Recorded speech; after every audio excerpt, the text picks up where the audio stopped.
ఆ నియోజకవర్గంలో ఆయన సీనియర్ నాయకుడు, యువజన నాయకుడి నుండి అంచెలంచెలుగా సీనియర్ మంత్రి స్థాయికి ఎదిగారు. ఈ క్రమంలో నియోజకవర్గం నుండి 5 సార్లు ఎమ్మెల్యేగా గెలుపొందారు. 2 పర్యాయాలు మంత్రి పదవి చేపట్టి జిల్లాలో చక్రం తిప్పారు.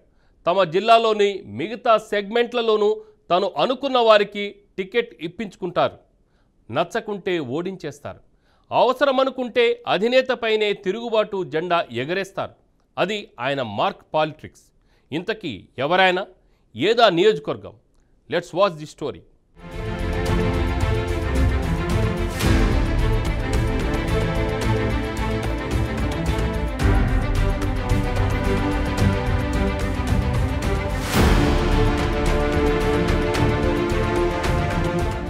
ప్రకాశం జిల్లాలో ఒంగోలు శాసనసభ నియోజకవర్గం కీలకంగా కనిపిస్తుంది. ఇక్కడ నుండి స్వాతంత్ర సమరయోధుడు, ఆంధ్ర రాష్ట్రానికి మొదటి ముఖ్యమంత్రి టంగుటూరి ప్రకాశం పంతులు ఎమ్మెల్యేగా ప్రాతినిధ్యం వహించారు.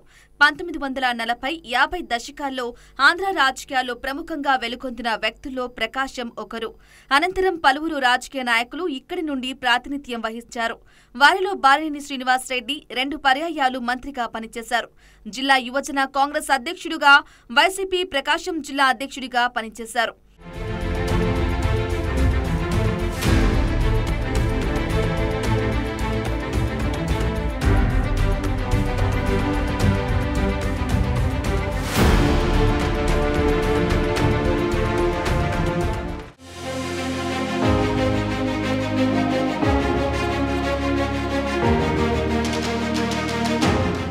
ఒంగోలు నియోజకవర్గం నుండి ఈ తరం నాయకులలో బాలినేని శ్రీనివాసరెడ్డి పేరు ప్రముఖంగా వినిపిస్తుంది.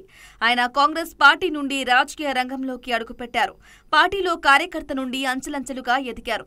జిల్లా యువజన కాంగ్రెస్ అధ్యక్షుడిగా పనిచేసిన ఆయన 1999లో మొదటిసారి ఎమ్మెల్యేగా పోటీ చేసి విజయం సాధించారు. అంతేకాదు, ఒక ఉప ఎన్నికతో కలిపి ఒంగోలు నుంచి 5 సార్లు ఎమ్మెల్యేగా పోటీ చేసి గెలుపొందారు.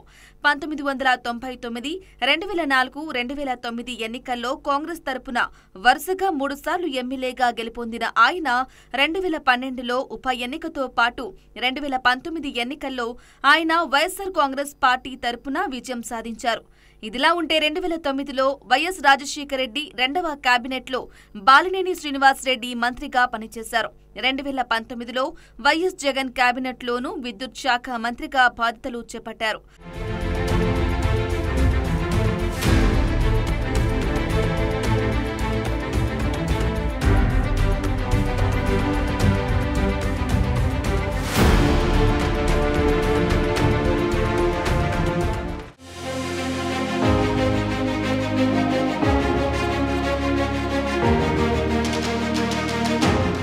అయితే 2012లో వైఎస్ఆర్ కాంగ్రెస్ పార్టీలో చేరిన బాలినేని ఆ ఏడాది జరిగిన ఉప ఎన్నికల్లో ఆ పార్టీ తరపున పోటీ చేసి తెలుగుదేశం పార్టీ అభ్యర్థి దామచర్ల జనార్దన్ రావు పై గెలుపొందారు. అనంతరం 2014లో జరిగిన సాధారణ ఎన్నికల్లో మొదటిసారి బాలినేని శ్రీనివాసరెడ్డి ఓటమి రుచి చూశారు. ఆ ఎన్నికల్లో దామచర్ల ఆంజనేయులు వారసుడుగా రాజకీయ రంగ ప్రవేశం చేసిన దామచర్ల జనార్దన్ బాలినేనికి తొలి ఓటమిని పరిచయం చేశారు. అయితే బాలినేని ఆ ఓటమిని జీర్ణించుకోలేకపోయారనే ప్రచారం జరిగింది. తిరిగి 2019లో జరిగిన ఎన్నికల్లో దామచర్ల జనార్దన్ పైనే బాలినేని విజయం సాధించారు. ఇదిలా ఉంటే గతేడాది జరిగిన ఎన్నికల్లో దామచర్ల జనార్దన్ చేతిలో 34,000 పైచిలుకు ఓట్ల తేడాతో భారీ అపజయాన్ని మూటకట్టుకున్నారు. మొత్తంగా ఒంగోలు నుంచి బాలినేని 5 సార్లు ఎమ్మెల్యేగా పోటీ చేసి గెలుపొందారు. మొన్నటి ఎన్నికల్లో ఓటమి పాలైన బాలినేని వ్యూహాత్మకంగా జనసేనలో చేరారనే టాక్ నియోజకవర్గంలో గుప్పుమంటుంది.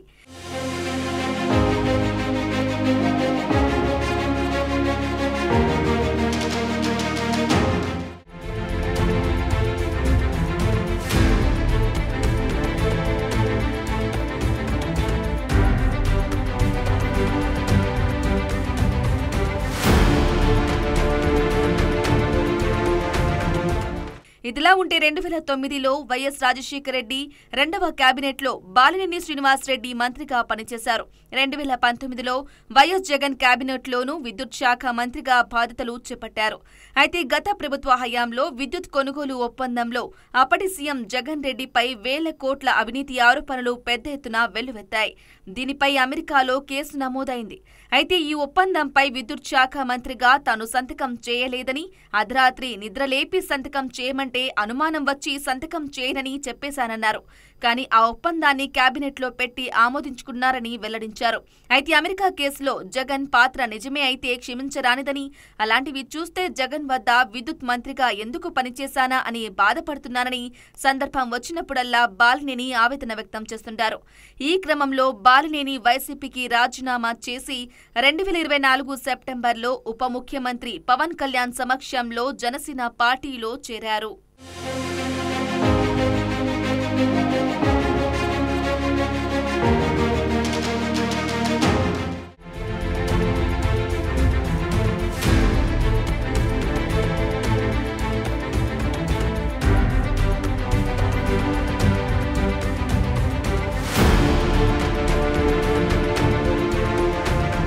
సీనియర్ నేతగా ఉన్న బాలినేనికి వైఎస్ జగన్ కుటుంబంతో దగ్గరి బంధుత్వం ఉంది.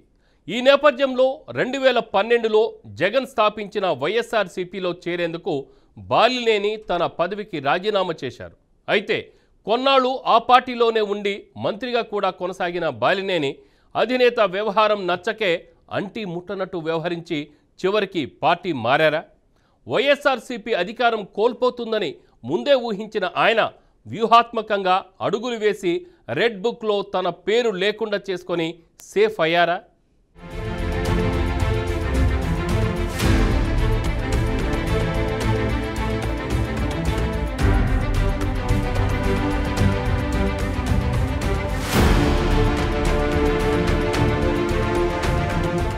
బాలినేని శ్రీనివాసరెడ్డికి వైఎస్ జగన్ కుటుంబంతో చాలా దగ్గరి బంధుత్వం ఉంది.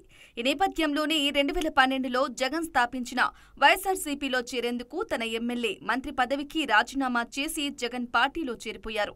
2019లో వైసీపీ ప్రభుత్వం అధికారంలోకి వచ్చాక జగన్ కేబినెట్లో విద్యుత్ శాఖ మంత్రిగా పనిచేశారు. అయితే మంత్రిగా ఉన్న బాలినేనికి జగన్ రెడ్డికి 2 ఏళ్లకే మనస్పర్ధలు వచ్చినట్లు ప్రచారం జరిగింది.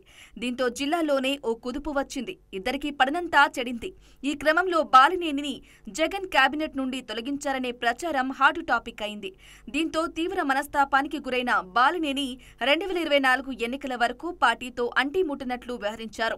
అంతేకాకుండా 2024 ఎన్నికల్లో తను చెప్పిన వారికి పార్టీ టికెట్ ఇవ్వలేదని బాలినేని అలకబూనారు. అయితే ఎన్నికలు అయ్యే వరకు గుమ్మనంగా ఉన్న ఆయన పార్టీ ఓటమితో పాటు తన ఓటమి తర్వాత జగన్ కి గుడ్ బై చెప్తూ జనసేనలో చేరిపోయారు.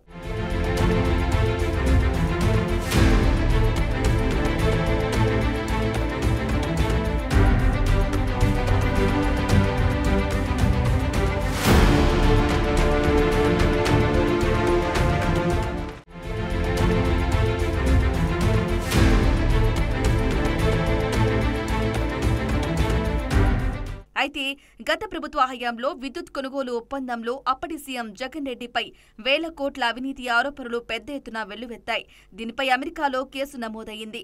అయితే ఈ ఒప్పందంపై విద్యుత్ శాఖ మంత్రిగా తాను సంతకం చేయలేదని, అర్ధరాత్రి నిద్రలేపి సంతకం చేయమంటే అనుమానం వచ్చి చేయలేదన్నారు.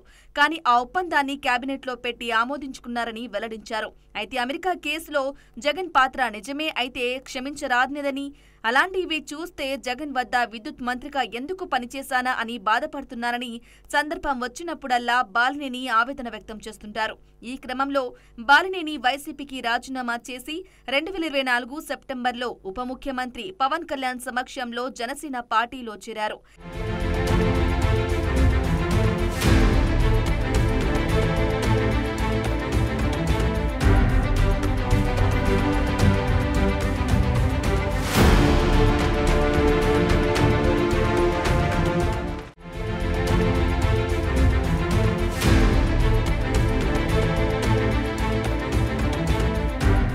ఇదిలా ఉంటే 2019లో వైఎస్ఆర్సీపీ అధికారంలోకి రావటంతో బాలినేని మంత్రి అయ్యాక టీడీపీ నేత జనార్దన్ పై కక్ష సాధింపులు చేశారనే విమర్శలు ఉన్నాయి. దామచర్ల జనార్దన్ పై 5 ఏళ్లలో 32 కేసులు నమోదు చేయించారనే ఆరోపణలున్నాయి. అంతేకాదు బాలినేనితో పాటు ఆయన కొడుకుపై ఎన్నో అవినీతి ఆరోపణలు, ఇసుక మాఫియా, మట్టి మాఫియా, లిక్కర్ మాఫియాతో పాటు టీడీపీ నేతలపై దాడులు, అక్రమ కేసుల ఆరోపణలు ఇలా ఎన్నో ఆరోపణలున్నాయి. ఈ క్రమంలో పలుమార్లు బాలినేని దామచర్ల జనార్దన్ డి అంటే డి అనటంతో తీవ్ర ఉద్రిక్తత పరిస్థితులు కొనసాగాయి. చివరికి యువగలం పాదయాత్రలో కూడా నారా లోకేష్ తన రెడ్ బుక్ లో బాలినేనితో పాటు ఆయన కొడుకు పేరును కూడా రాసుకున్నట్లు హెచ్చరించారు. అధికారంలోకి వచ్చాక వారి అంతు తేలుస్తానని వార్నింగ్ ఇచ్చారు. అయితే 2024లో వైఎస్ఆర్సీపీ సర్కార్ ఘోర పరాజయం మూటగట్టుకోవడంతో పాటు ఎమ్మెల్యేగా బాలినేని శ్రీనివాసరెడ్డి కూడా ఓడిపోయారు. దీంతో రెడ్ బుక్ నుండి తప్పించుకోవడానికి బాలినేని వ్యూహాత్మకంగా అడుగులు వేశారనే టాక్ ఉంది.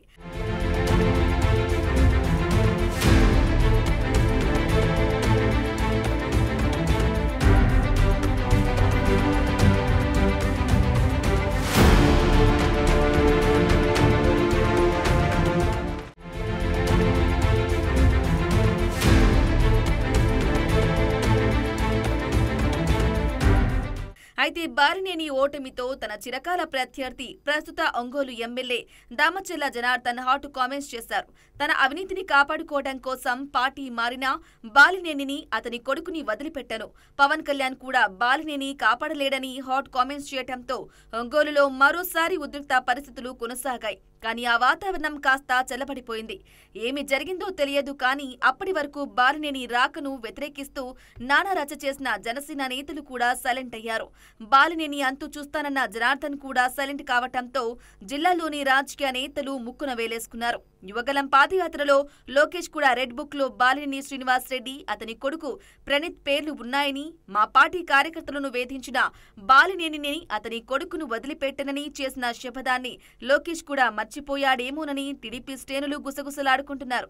అయితే బాలినేని వ్యూహాత్మక అడుగులో భాగంగా తన పేరును, తన కొడుకు పేరును రెడ్ బుక్ లో లేకుండా చేసుకున్నారని, బాలినేని చాతుర్యం ప్రదర్శించి రెడ్ బుక్ ప్రమాదం నుండి తప్పించుకున్నారని టాక్ వినిపిస్తోంది.